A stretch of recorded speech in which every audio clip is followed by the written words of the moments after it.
Buenas tardes, mi nombre es Santiago Delgado Coronado, estudiante que opta por el grado de postdoctor en educación. El tema de investigación que presento es el concepto de enseñanza del docente universitario y su impacto en la forma de abordar el contenido académico. Hemos planteado esta situación en vista de que se han observado y hasta la fecha se observan prácticas muy verbalistas, donde se da prioridad a lo memorístico, se promueve una actitud muy pasiva en el alumno. El estudiante solo es un receptor de conocimiento y poco se promueve la reflexión, el análisis, la comprensión, la investigación, etc. A esto lo que se ha denominado habilidades de pensamiento. Y de ahí quiero retomar una frase de Bellano. Dice: en la práctica aún siguen prevaleciendo las formas tradicionales de enseñar y de evaluar. Por lo tanto, el problema a investigar queda estructurado de la siguiente manera. ¿Cuál es la relación del concepto de enseñanza que tiene un docente universitario con su forma metodológica de abordar el contenido académico? Para esto me he planteado un objetivo. El objetivo es indagar la relación entre este concepto de enseñanza que pueda tener un docente universitario y su forma metodológica de abordar el contenido académico. Me he planteado dos hipótesis, una que es la hipótesis de trabajo y la otra que es la hipótesis nula. La primera es una cuestión afirmativa, donde se establece que el concepto de enseñanza que tenga un docente universitario influye en su forma metodológica de abordar el contenido académico. La otra, que es la hipótesis nula, simplemente es la negación a esta primera y queda de la siguiente manera. El concepto de enseñanza que tenga un docente universitario no influye en su forma metodológica de abordar el contenido académico. Lo que hemos encontrado en relación a investigaciones previas sobre este tema, quisiera retomar tres ideas fundamentales.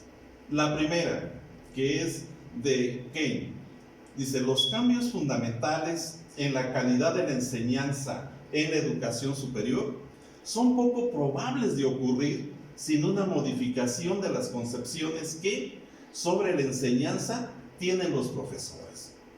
Creo que desde este sentido la idea nos muestra que es necesario y fundamental poder establecer esa modificación de la percepción que tienen nuestros maestros en relación a cómo desarrollar el proceso de enseñanza dentro del aula. La segunda idea es de Guzmán. Dice: los cambios en la docencia implican confrontar las creencias que subyacen en la práctica docente. Esta idea nos hace ver cómo cualquier profesionista se va formando un concepto de enseñanza en función a las experiencias que va viviendo en relación o en el transcurso de su formación. Siempre, cada estudiante se forma esos prototipos, se forma esos modelos que va acuñando y que va construyendo para poder visualizar o poder proyectar su forma de abordar su contenido. La última idea que quisiera retomar es de Boecio y Portela. Dice: el nivel superior ha sido sostenido por docentes titulados que poseen un gran bagaje de conocimientos específicos, pero poca preparación en el sentido pedagógico. Esto, quizás por las circunstancias propias de la situación y contextual, donde por necesidad propia de la universidad implica el hecho de ofrecer o invitar a profesionales que puedan dominar ese contenido académico, independientemente de alguna preparación académica. Es decir, si se va a trabajar en el área de la medicina, pues normalmente se hace una invitación al médico que es especialista en esa área de conocimiento. Y así sucesivamente en cualquier área de la formación. La metodología empleada para este trabajo de investigación fue de un enfoque cuantitativo, donde se pretende hacer un análisis estadístico de esa correlación de estas dos variables de las cuales ya se hizo mención. Es un tipo de investigación experimental, es un tipo de estudio ex post facto. Quiere decir que la práctica ya se da un análisis de la práctica cuando ya ha sucedido y posteriormente, pues bueno, se saca cierta información. Pero también es de tipo correlacional, buscando una relación de causa-efecto entre estos dos elementos. La población con la que se trabajó fueron 170 docentes de nivel universitario. Por ahí nos marca la muestra 156 catedráticos, aunque se determinó trabajar directamente con toda la población, puesto que no hay una variedad muy significativa al respecto. Enseguida se llevó a cabo el proceso de operacionalidad de las variables, es decir, establecerla, definirlas muy específicamente para no perder de vista el desarrollo de la propia investigación. Por un lado tenemos la forma metodológica de abordar el contenido de aprendizaje, que es la variable dependiente. Dentro de esta variable se han determinado tres dimensiones: la forma metodológica inductiva, la deductiva y una forma metodológica verbalista, y con cada uno de sus indicadores. Tenemos también aquí la variable independiente, que es concepto de enseñanza. Quiere decir que la forma de abordar el contenido va a depender del concepto de enseñanza que tenga el maestro.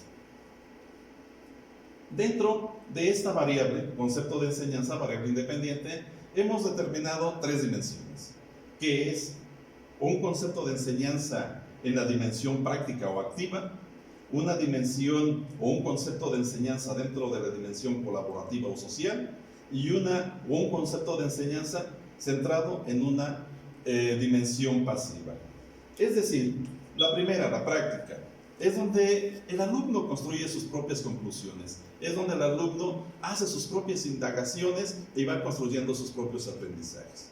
La segunda, que es la colaborativa, es aquella que establece la necesidad que tiene el estudiante o el ser humano de poder relacionarse con los demás para poder intercambiar experiencias y de esa manera poder aprender mucho mejor.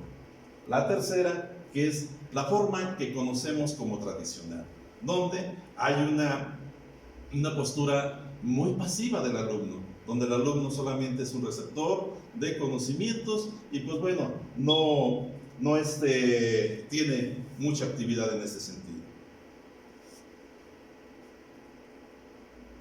Enseguida proyecto el proceso de validez y confiabilidad que se dio al instrumento. Quiero decir que en este apartado fueron dos etapas.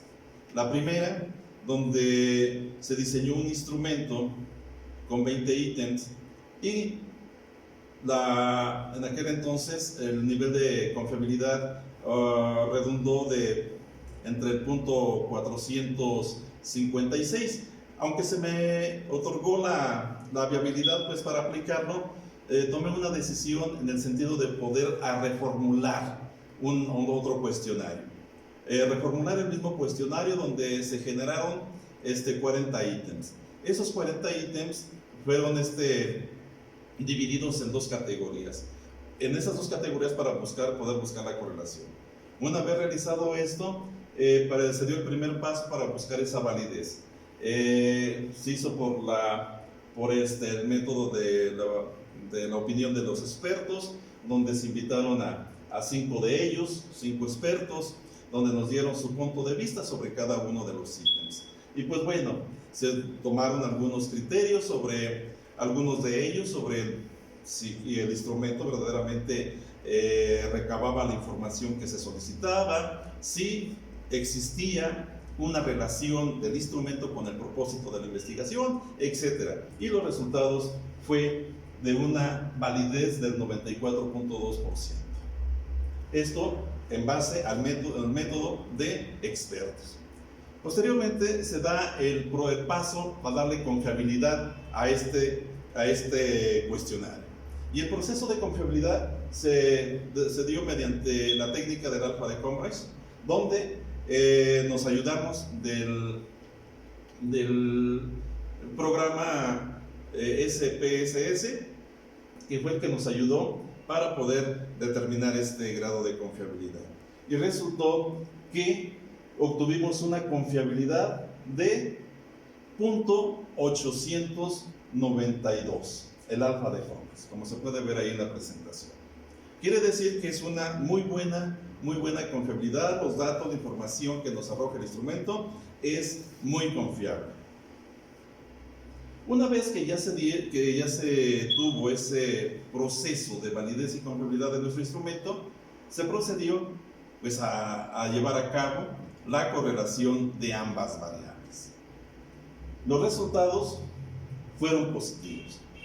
Encontramos que dentro de estos dos elementos, que es el concepto, qué tanto impacto tiene el concepto de enseñanza en la forma de abordar el contenido, pues encontramos una correlación significativa, que es de 0.459. Quiere decir entonces que, pues bueno, se comprueba la hipótesis que establecimos, la hipótesis de trabajo, donde establecemos que el concepto de enseñanza que un docente universitario tenga sí influye en la forma de abordar el contenido académico con sus alumnos. Posteriormente se hizo un proceso de correlación entre las tres dimensiones, la variable dependiente contra las tres dimensiones, y podemos ver aquí en esta gráfica donde la dimensión activa pues solamente obtuvo una correlación de 0.53, pero vean, la correlación de la dimensión colaborativa fue mucho menor. Incluso el mismo sistema no lo considera como correlación, solamente fue de 0.038. Pero podemos observar que la práctica pasiva fue la que obtuvo más correlación. Quiere decir entonces que existe cierta tendencia en generar un desarrollo de práctica, pues donde el alumno solamente recibe el conocimiento. De la misma manera, se llevó a cabo una correlación de indicadores. Se tomaron dos indicadores específicos sobre la práctica activa.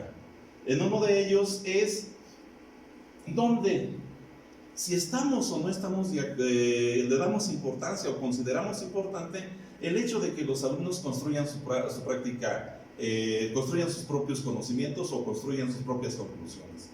Y vemos que la correlación es baja, 0.085.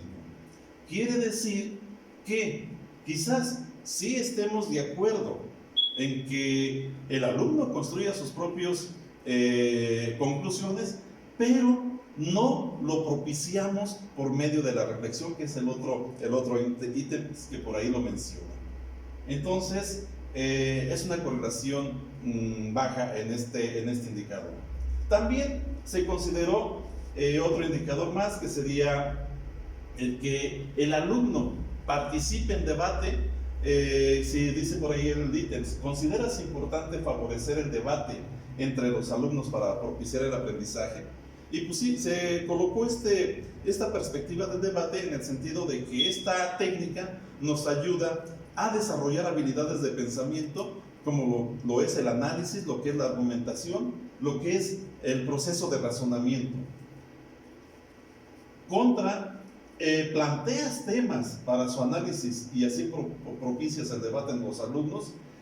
Se planteó esta correlación entre si consideras importante y el acto propio de propiciar el debate, y vemos que la correlación pues también es significativa, pero pues a diferencia de las demás pues también es baja. 0.273 fue la correlación. Esto implica o quiere decir que el maestro, el docente, quizás le dé importancia considera importante que esta técnica sí desarrolle estas habilidades de pensamiento, pero quizás ya en la práctica no se realiza.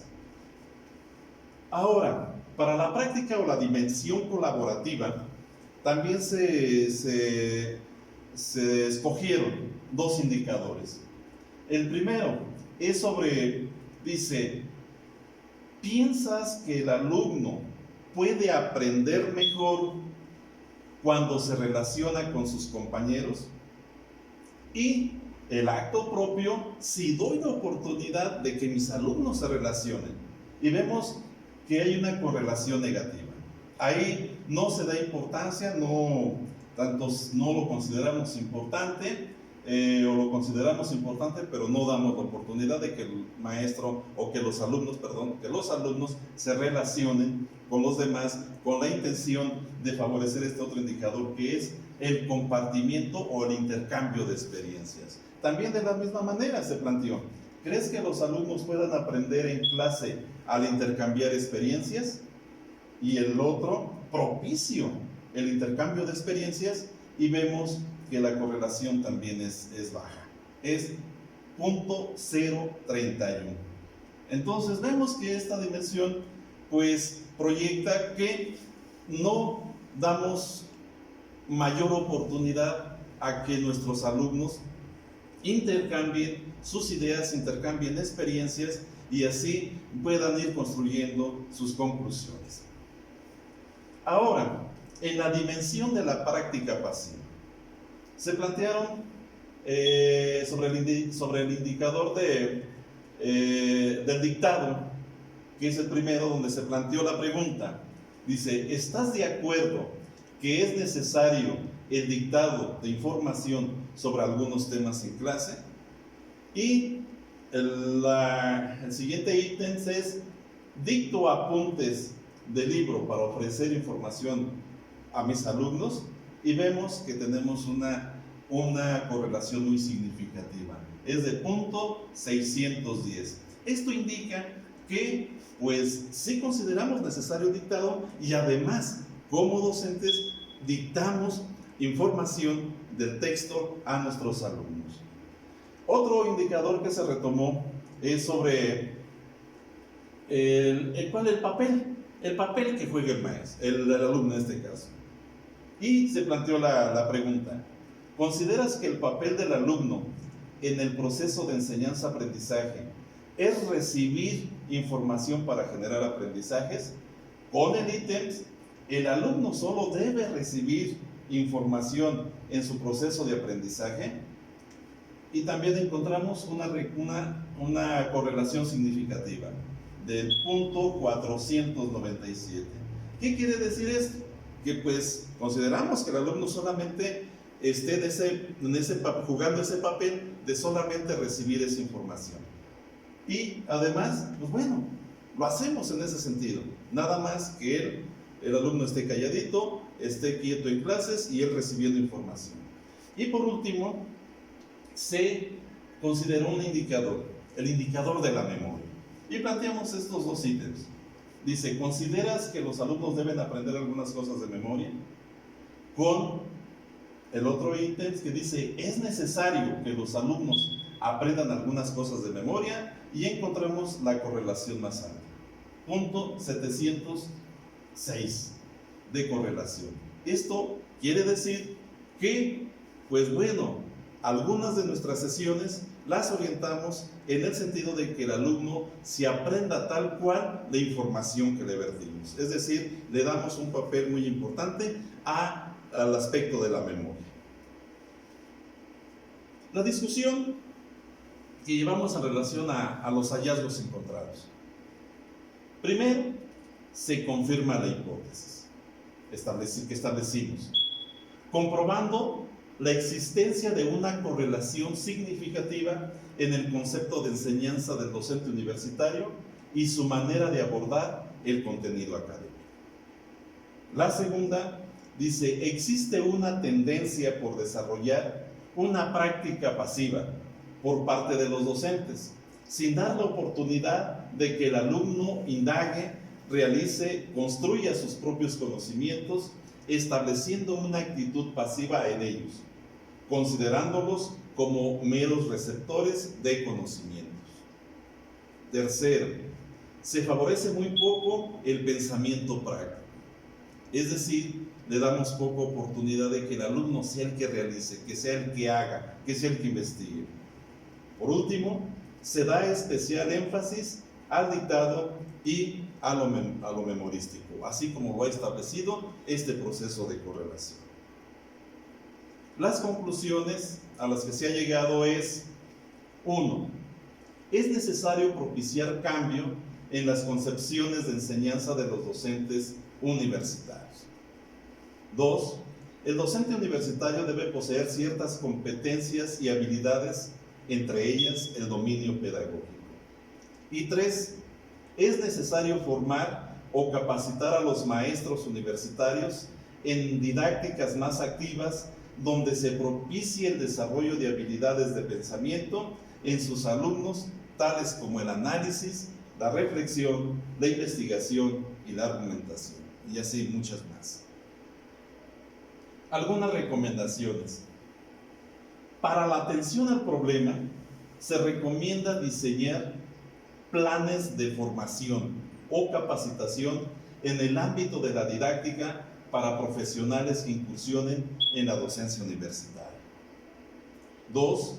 Para el fortalecimiento de esta investigación, se recomienda considerar otras variables de análisis para generar una perspectiva más amplia sobre el problema y su posible atención. Por último, ya que este tipo de análisis fue estadístico, quizás los procedimientos descriptivos e interpretativos pueden generar otro tipo de información más cualitativa que pudiese fortalecer aún más esta investigación. Y muchas gracias. Sería esto la presentación que hago para este tema.